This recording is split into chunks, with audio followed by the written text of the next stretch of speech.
Global trade power would also be nice, but again, I'm not really intending to do much trade. I think I might actually take the state maintenance, because I don't think we're going to go over the state limit. There's 21. Yeah, let's do that. We're going to go with the state maintenance so we can run edicts in the states that we do have. Separation of power. We can have a presidential system, so institution embracement goes down. We can have the pirate king, which means an admiral becomes the ruler when the current one dies. Naval leader fire goes up. And we already have the captains, and that's privateer efficiency. But if we went all in on the captains, then we could actually get +2 naval fire. Which, with our high naval tradition, could actually result in some absolutely phenomenal admirals. War against the world, which we actually discovered was completely rubbish. Enables war against the world CB, that's just a new name for imperialism that does not give you anything new. It just disables slaves, and we're in the Caribbean, so there's not actually... Ironically enough, not going to be very many slaves here. If we were in Africa, then sure. So as Madagascar, that was good just for that. And then the Black Market Consortium would allow us to become a Merchant Republic, which I think Merchant Republic with pirate abilities, including the +50% naval force limit, could actually be super duper powerful. But again, that's not what we're trying to do here.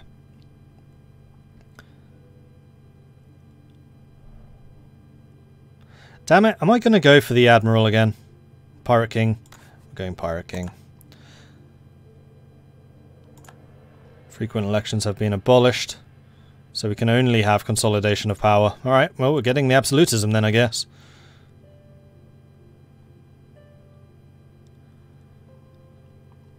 And then consolidation of power.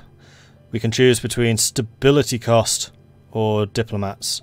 Stability cost, we are still technically a republic, even though we have a pirate king. He is elected. So we're going to do the devolution of powers to get the extra diplomat, which actually with espionage is going to be very useful. In fact, we're going to have loads of diplomats with that combination. And then this is the final reform, so I was right. We haven't actually got enough reform points to do the rest. So political principle gives us an extra admin, and this one gives us an extra diplo. I'm pretty sure that's going to be diplo, but let's take a look at the policies now. So the choices we have are production efficiency and goods produced versus national tax and yearly republican tradition. We don't elect leaders anymore, so we don't need republican tradition. So we may as well go for the production efficiency and goods produced. For the diplomatic one, we can have the blockade efficiency and privateer efficiency, light ship cost and light ship combat ability, or national sailors and naval maintenance modifier. I think we're going to go for both of these. Naval Supremacy Act, which is blockade efficiency and privateer efficiency, and we're also going to spend the extra point to get the better and cheaper light ships, because we're going to need a lot of those. Our money is going to come in through privateering, so we are going to need a lot of those. Okay, and then we can also upgrade our units, because apparently they are still Latin medieval infantry. We have decent morale, and that's about it. And actually the morale pips here are identical, so there is no real choice there. So this is basically fire versus shock. We use guns, we're pirates. Gallop cavalry is no choice there, and then, whoops, artillery is just going to be the leather cannon. Okay. National decisions. Hey guys! Should we, or should we not enlist privateers? That is a very difficult decision. Should we, as pirates, have privateers or not? I can't keep a straight face while saying that. Act of uniformity is institution embracement cost. Missionaries go, well, actually, we don't need any of these. We don't use missionaries. Irrelevant. Irrelevant. Definitely irrelevant. We'll do that one anyway. It's free. Irrelevant. Okay, and we have got 200 church power, so we can choose 2 aspects of faith. We do still need to get another one after this. What shall we go for? So we do not need the Republican tradition. This is so weird. We could go for idea cost. We have tons of national unrest reduction. Is that still true? That was definitely true when we had admin. Plutocratic gives -2. This gives -2. Yes, we have still got lots of unrest reduction, so I don't think we're going to need that. Don't need missionary cost. We could go for discipline to be a bit better on land. I think we almost certainly want to go for the morale of armies and navies. Don't need the settler increase. don't necessarily need manpower increase. Although actually looking at this, maybe we do. Privateers and pirates are very different in real life. I mean, yeah, you're not wrong. Privateers are legal pirates given a letter of marque by the Crown to attack the Crown's enemies. Quietly. Dev cost. Dev cost? We never did take the dev cost edict here. So I think part of the question is how much do we want to focus getting the next idea group? Oh, one other thing that we're going to miss out on is poor innovativeness. Remember we had like 50% as Aragon, and we do not have innovativeness or innovative ideas. We could take it instead of espionage. Because technology is always nice, and this does give you the advisor cost, leaders without upkeep, though we have that already. The monthly war exhaustion reduction is going to be nice, especially if we're going to be declaring longer wars for just blockading people. But then this is pretty late game, so maybe not really as beneficial as getting it early.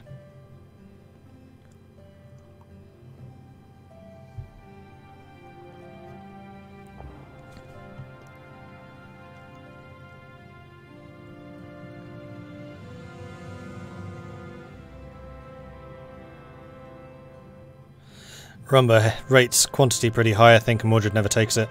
But Rumba doesn't really do naval games. I do. And quality definitely trumps quantity in that instance, because quality comes with naval upgrades. Including morale of navies, ship durability.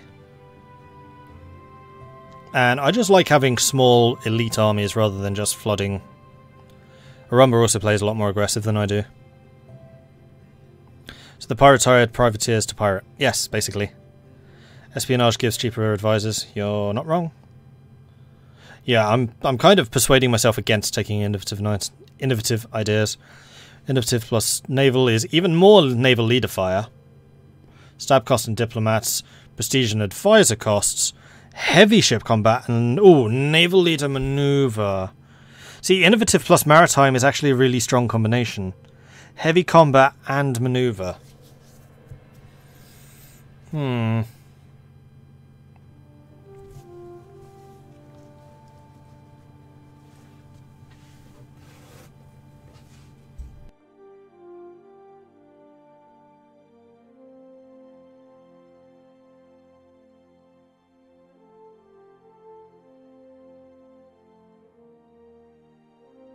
Rumba killed Switzerland in Paradox, think he's a monster. How do you mean by that, boss? You mean Paradox thinks he's a monster? You think he's a monster? What? So earlier question was, am I planning on taking more land? If so, I have no land combat ideas. Yes, I mean to take more land, but I mean to take islands, and I'm pretty good at hopping between islands. So one of the things I'm going to need to decide on at some point is how my flagship's going to work. And part of doing that, unfortunately I can't even take a look at that, is the faster loading unloading. So hit and run tactics, and I think the first couple of wars are just going to be money raising. Raiding and making cash. So I think I am going to take the morale of armies and navies. And then I think I am going to take the discipline. Then the third option is going to be development. Actually, just out of interest. 28 ideas. How's Aragon doing in terms of ideas? 30. France? 29. 25. 24. So we're actually slightly ahead of the charge right now with the ideas we currently have. Aragon is probably going to blitz ahead because innovative and they make loads of monarch points, which means that we could invest a bit more into development, or we could try and take over like Caribas and get Cuba, especially this part of Cuba, which is flatlands and savannah, which has cheaper dev cost. Grasslands especially, because the island does increase dev cost by 25%. Which can add up quickly. Although right now it's not terrible. Plus we have economic ideas, which does reduce dev cost. Okay, we're going to go dev cost. And I think I might just permanently run the dev cost edict here. And we're going to focus on that. And we have another... Oh yeah, we have the last government reform. So this is between Diplo, possible policies, and admin. We're almost certainly going to go Diplo. Can always change it later if we need to. Okay. And with that, we're set up. We need to sort out our merchants and things. So at the moment, Panama feeds into Caribbean, Mexico does, as does Amazon, Brazil, but we can't reach those. So I think we're going to go into Panama, transfer trade power. We're going to collect in the Caribbean. We're going to transfer Rio Grande.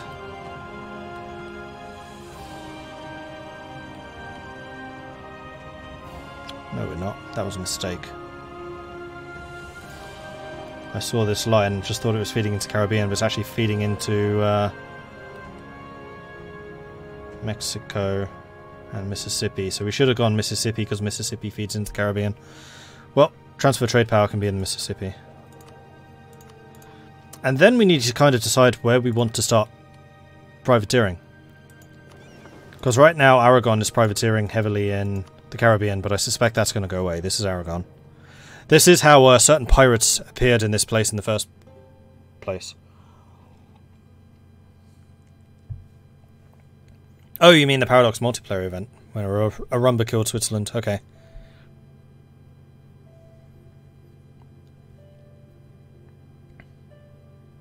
Espionage does give more privateer efficiency, this is true.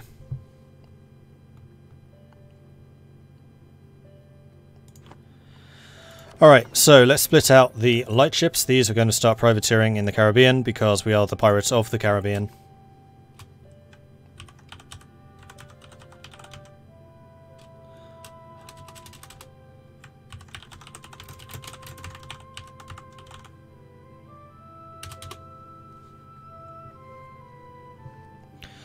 Pirates of the Carib, but you know what that means.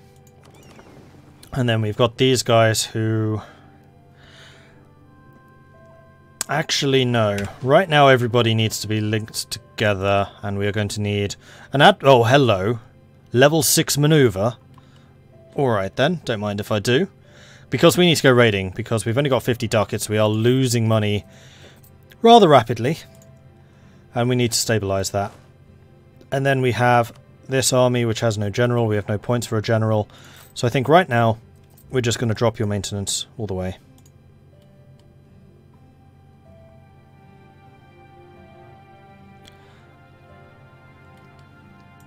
Okay, here we go.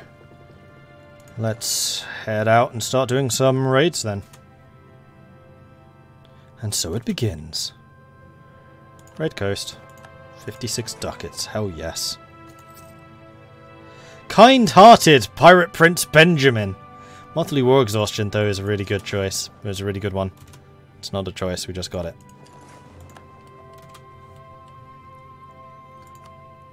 We'll need to wait until the end of the month to see if...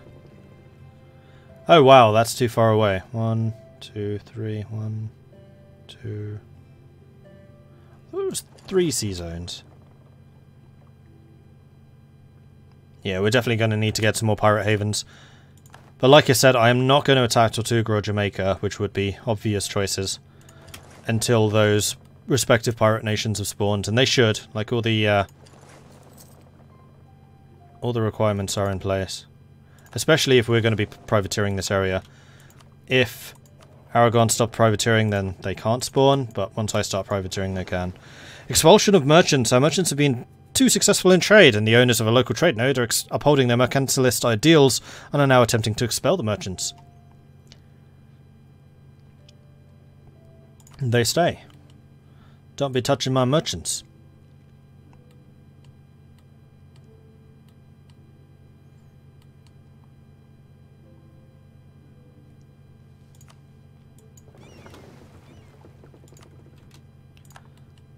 And a little bit more money there.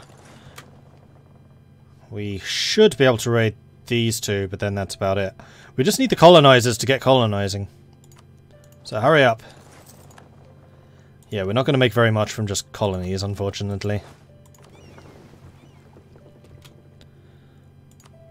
And that, I think, is the end of it. Unless we can get France. Yeah, we can get France. Pretty sure that's the end, though. Alright, so let's head home. We'll grab the... Actually, hang on. Just realised you were, in fact, named after that. So we're going to split you out and you out. Then the Pirates of the Caribbean can remain the Pirates of the Caribbean. And can go and plunder the Caribbean. I'm going to group you two together and we're just going to mothball you in Bahama.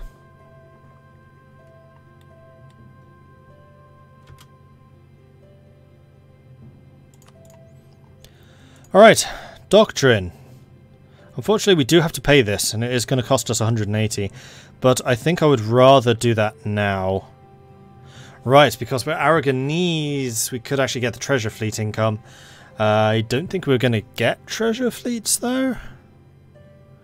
Chance to capture enemy ships plus 33%, which is always strong. Galley combat ability or naval maintenance. Now we're going to go with the chance to capture. It's going to cost us 180, but I think it's worthwhile. We are losing money still, but only a little bit. And once the privateering kicks in at the end of the month, we should earn a bit more.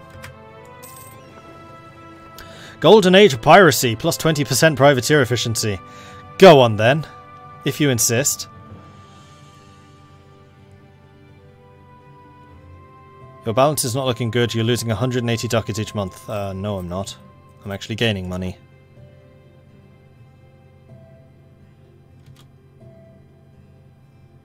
Do some better maths. See? No bankruptcy. Profit. Opposite of bankruptcy. We could build some money-making buildings. So plus 0.1 from that, plus 0.2 from a church. Grand Shipyard would allow us to get more ships, but we can't afford to build more ships right now, so I think getting the church is actually going to be a very good choice. So let's go and get that. Too bad I'm not English culture, then I could get the bonus combat off coast. Yeah. Okay, so that is based off of culture, so that is a way that I could have got that. I'm trying to think if there's a way of flipping to it.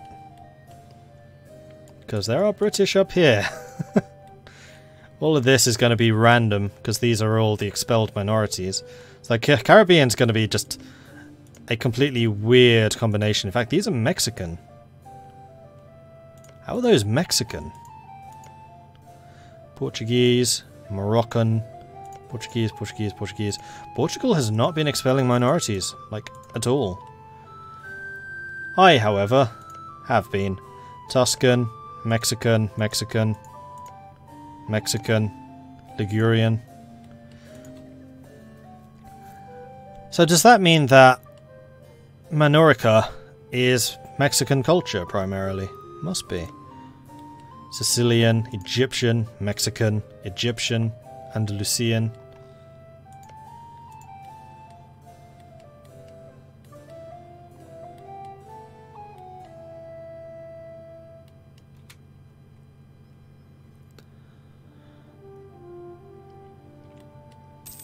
Alright, and now we just kind of wait, except we do have diplomats.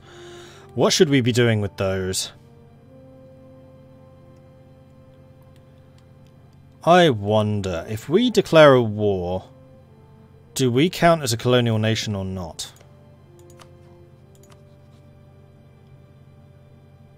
We do.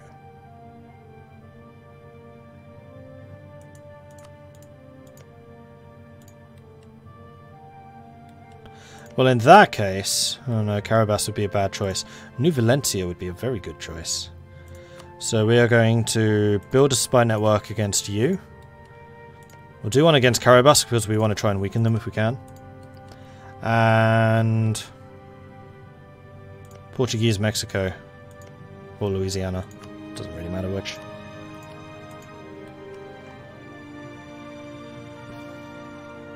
I have exactly the same number of coastal provinces. Okay. Not a problem. Sol, thank you very much for the follow. Welcome to the channel. And it's saying I could hire an advisor, but I really don't want to. Serious question, how hard is it to have a good game, fun game with the Mamelukes? I found the Mamelukes to be a lot of fun. They actually rekindled my interest in EU4 because I was suffering from major burnout before Cradle of Civilization was released. Then they released Cradle, and with that the Mamluks are 2 thumbs up for how good. They're really fun. I really like them. They are probably the nation that can get the most monarch points, so you can get some ridiculously tall gameplay with Mamluks. So you can really build up the Delta area because that's all farmland or plains. So yeah, Mamluks, really good. Their government is amazing. If I was Portuguese culture, I could naval bombard cheaper from the doctrine. That one I don't rate as heavily. Well, I guess it's decent still. In fact, one thing I do need to do is get my transport fleet flagship so I can offload troops faster.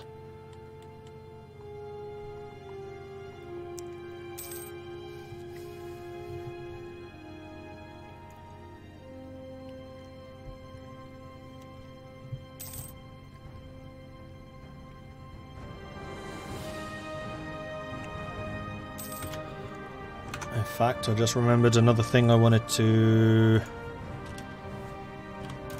add to my document of GUI and quality of life things that I sent to Paradox, and that is notification when raiding is available again.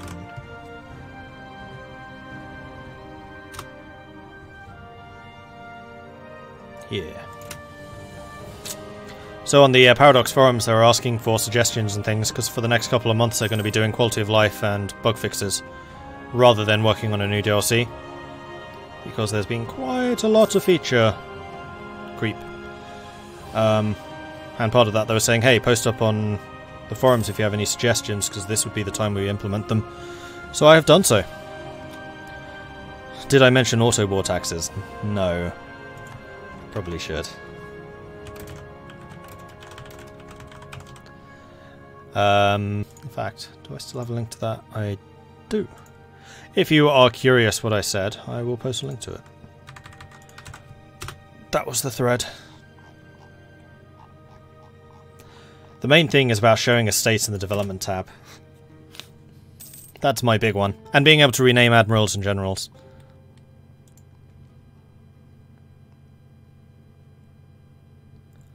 Anyway, we don't need an auto war taxes thing. I have you guys for that, don't I?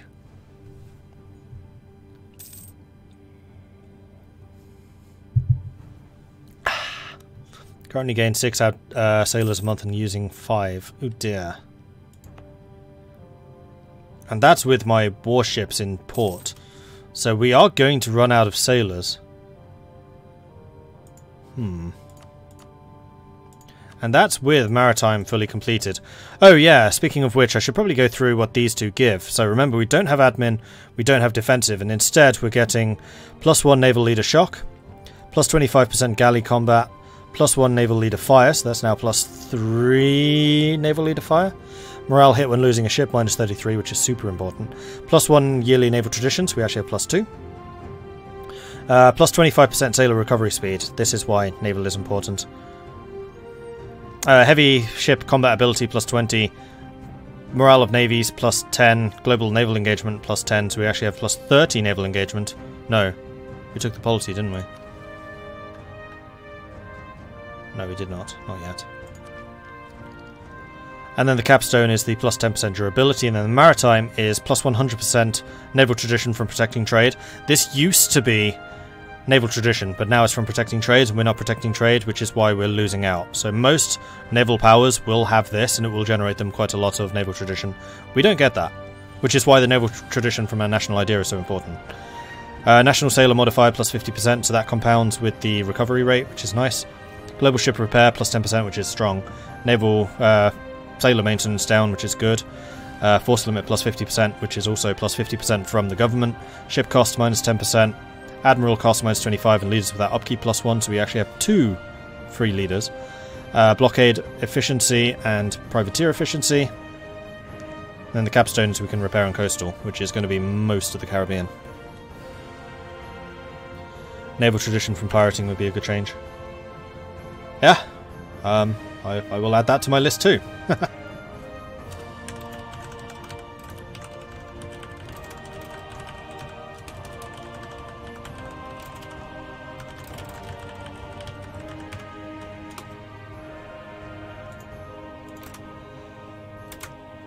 And in fact, naval tradition from protecting against pirates.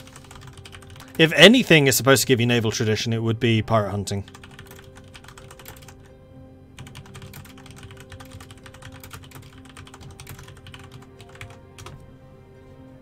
Good points, thank you. I will definitely be adding another post later to update my suggestions.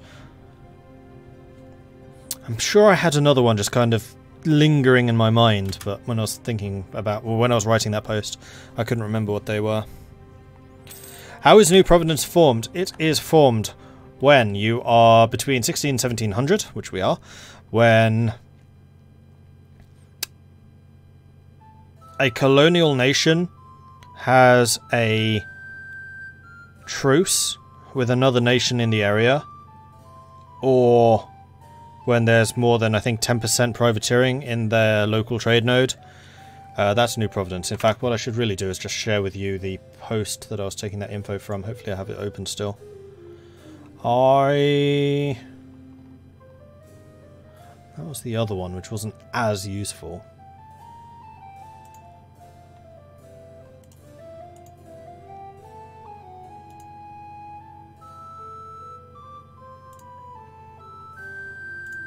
Oh no, I think I closed that one. There was one which was like a blow-by-blow system for how to form it. And then the most important thing is wait until the Golden Age of Piracy event fires, which is what really enables them.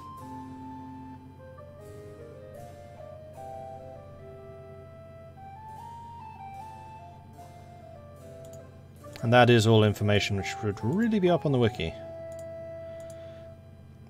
We were talking about it on Discord, so if someone on my Discord wants to go and dig that up, then please do.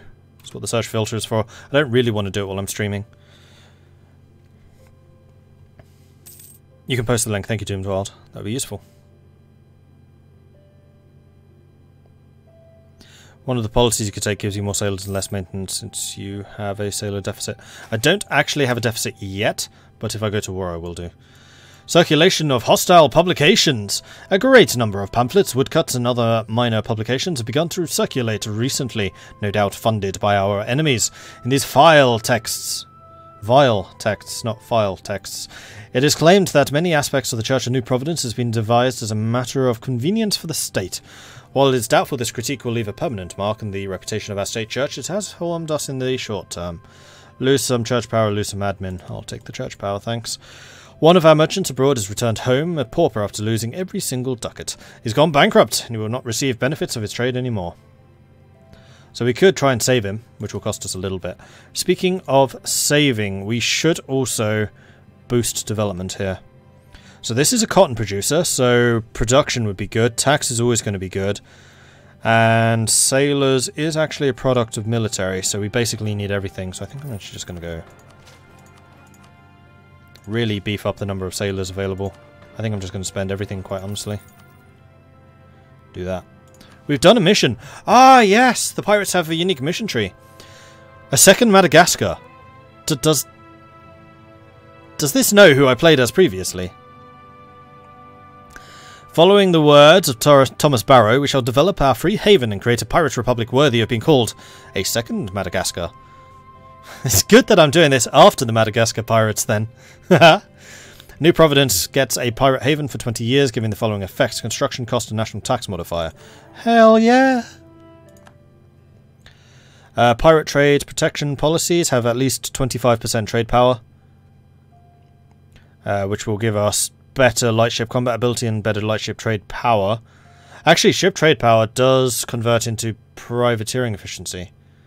So the more power we have, the better the privateers will be. So that is useful for that. Free trading ports own at least 3 centres of trade, with at least one of them being level 2, which will give us trade efficiency and steering for 20 years. Have 3 gold producing provinces, which will give us global trade power for 20 years.